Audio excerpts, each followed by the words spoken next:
That's, I think, the bonus track on the CD are gallons of rubber alcohol, and so far it sounds very spontaneous. Did you record that on the spot? Which song is it? We made that song up on the spot. I just started playing that guitar part, and then Chris and Dave just started playing, and then we were as we were recording, and I just made up the lyrics.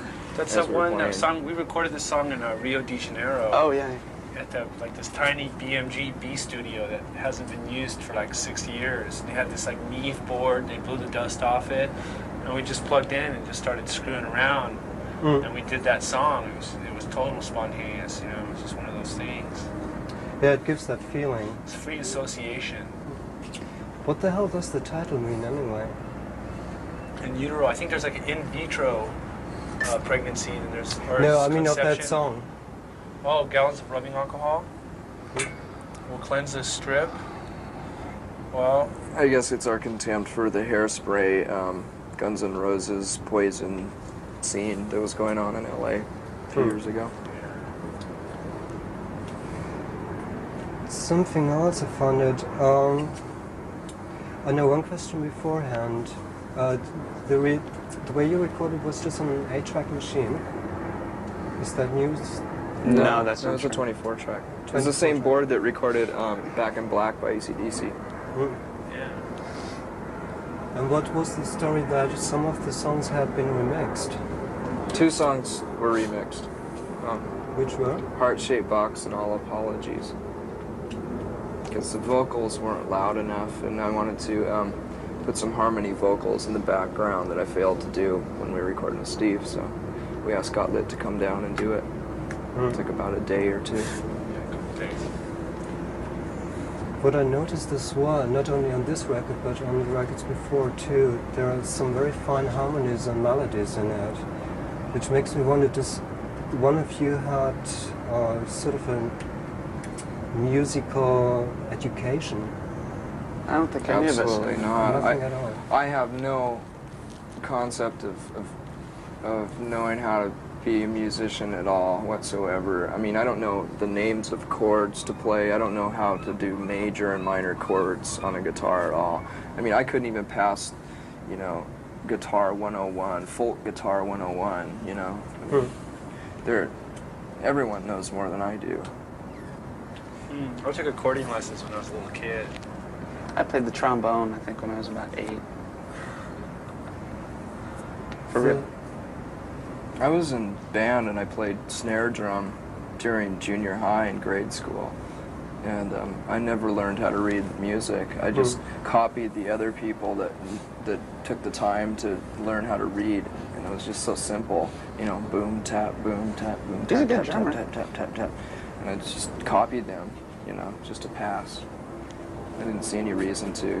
Even at that age, I didn't see any reason to learn anything that someone else has written, you know. If you go by a text, then you're pretty limited, you know. Do you consider... Okay. Do you consider yourself being more a songwriter or a guitar player? Oh, songwriter. I have no desire to become any better of a guitar player. I just don't. I'm not into musicianship at all. I don't have any respect for it. I just hate it. You know, to learn how to read music or to understand arpeggios and Dorian modes and all that stuff is just a waste of time. It just you know, it gets in the way of originality. Do you like Leonard Cohen? And are there other writers who you could name as sort of an influence, or people who impressed you in what they were doing?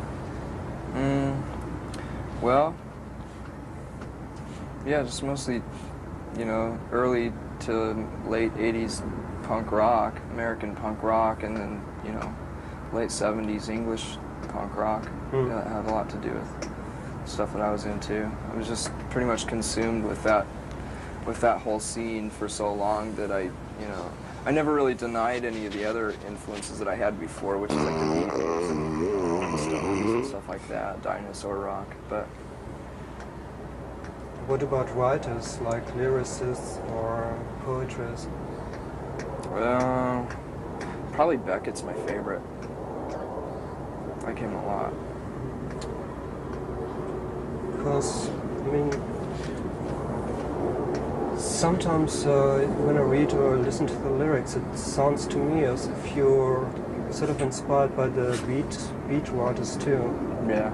Especially Burroughs is Burroughs. the king. Yeah. Yeah. I actually got to do a record with him, a 10-inch record. You are with doing William. It's already out. Yeah. He did a passage from a poem called "The Priest They Called Him," and I played guitar in the background. Just made a bunch of noise. What is this guy like? Just I don't know. I never met him. I could have talked to him the other day. I was supposed to. There was it was a set-up meeting for him to call me because we wanted him to be in our next video because of mostly not because of our association with him or to exploit anything like that, because maybe because I don't want anyone to think that I want to have a relationship with William Burroughs because of my past drug use or my respect of him or anything. We mainly wanted him to be in our video because he's an odd-looking character. We wanted an older gentleman to be in our video and to do a few things, but we realized that the things that we wanted this older person to do was a bit degrading to have William Burroughs himself do it. We wanted a person to be on a cross and in a hospital bed and stuff like that, and it was just too insulting to ask him, so I canceled the call. I mean, that was my chance of actually meeting him, and we've exchanged a letter through fax, and we have respect for what each other does, but I've never really had the opportunity to, I mean, other than that, I haven't bothered to, meet him yet, but I still want to. Yeah, he must be a great guy. Yeah. I would love to meet him one day. Yeah, his letter was really nice. On one or two songs, you hear a cello or some string arrangement. Was that played live? No, it was.